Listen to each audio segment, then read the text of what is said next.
Red, first let me congratulate you on bringing Boston a championship up there this year. Thank you very much, Jack. We really wanted it, I'll tell you. And, of course, that St. Louis gave you a good tussle in the playoffs, too, didn't he? Well, they sure did. You know, what made it tough, you see, we beat them 7 out of 9 during the regular season, and we thought we'd have more of an easy time than we did, but nevertheless, we won it. They've got to win it. Well, listen, Red, you had some great ball players up there at Boston. I know, of course, we all know about Bob Cousy and Bill Sharman. What about this fellow, Bill Russell, that joined you this year? Well, as we were talking, Jack, he did an exceptional job because, after all, he came from the Olympics in mid-season. Everybody was in great shape.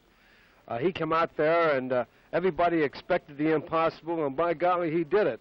But strange as it may seem, people thought coming from the Olympics that he would be in great shape, but he was in miserable shape. He said, I never knew this pro ball would be like that. He said, it's really rough, but he's great. Red, you came up against a great guy for St. Louis that we've heard a lot about him, Bob Pettit, too.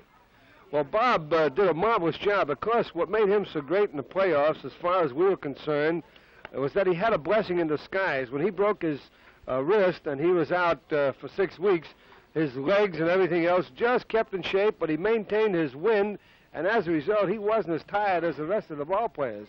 And, you know, after all, after 72 ball games and about 6 or 7 playoff games and some exhibition games, you're pretty well beat. And then, in addition, it gave Hagan a chance to come into his own, so... Well, Red, let me ask you this question. How long have you been coaching professional basketball? Well, actually, since the league started, Jack, I started with the Washington Caps in 1946. And then I went to Tri-Cities for a year and been in Boston for 7. That's 11 years. That brings up the question I want to ask you. Do you think it's harder to get good basketball players today than it was back in 1946? That's a very good question, Jack. Actually, yes, for the simple reason you don't have the continued turnover. You see, when you get a great ball player, now you take, for example, a Cousy or a Pettit or a Russell or a Sharman or fellas like that, once you get them, you've got them for 8 years. Well, if you've got a guy for 8 years, that's one spot that nobody else is going to break in. Yeah. See, so if you have a number of them, like, for example, I've got 6 ball players right now that I know it's impossible for any college kid in the country to break in. Sure. And that's Heinsohn, Russell, Luskatov, Cousy, Sharman, and Ramsey. I got a couple old fellas, but you see, your actual turnover is a great deal smaller today than it was a number of years ago. Right. Bob Cousy started a story about small fellas beating the big guys. How about that? Well, it's according to what you call small fellas. If you get 5 men 6 feet or 6'1" against the big guys, no. But if you, today they have some of the backcourt men, you see at 6'4", and occasionally at 6'5".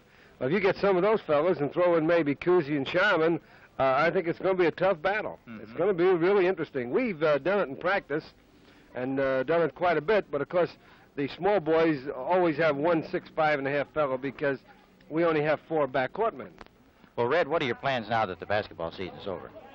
Well, I've got a couple of speeches to make, you know, in different parts of the country, Jack, and then Bob Cousy and I are going over to Europe for the State Department for about 6.5 weeks, lecturing to about 8 or 9 different countries. Gee, that's wonderful. You're going to talk on basketball, of course, naturally. That's right. Of course, you know, Cousy's a Frenchman. He can speak that language, but most of the places, they'll have interpreters, and we don't know exactly whether we'll be lecturing to kids, coaches, or what have you, but our different embassies are all going to set it up any way they want, and we're just ready to go. Well, Red, one quick question here, final question. That is, do you think the Celtics are going to be as good next year as they were this year? Well, we're going to be as good, but we don't know how everybody else is going to be. But we'll be in there, Jack. Right. We sure will. Well, Red, lots of luck to you and the Celtics. Well, thank you very much for coming down and saying hello. Thank you very much.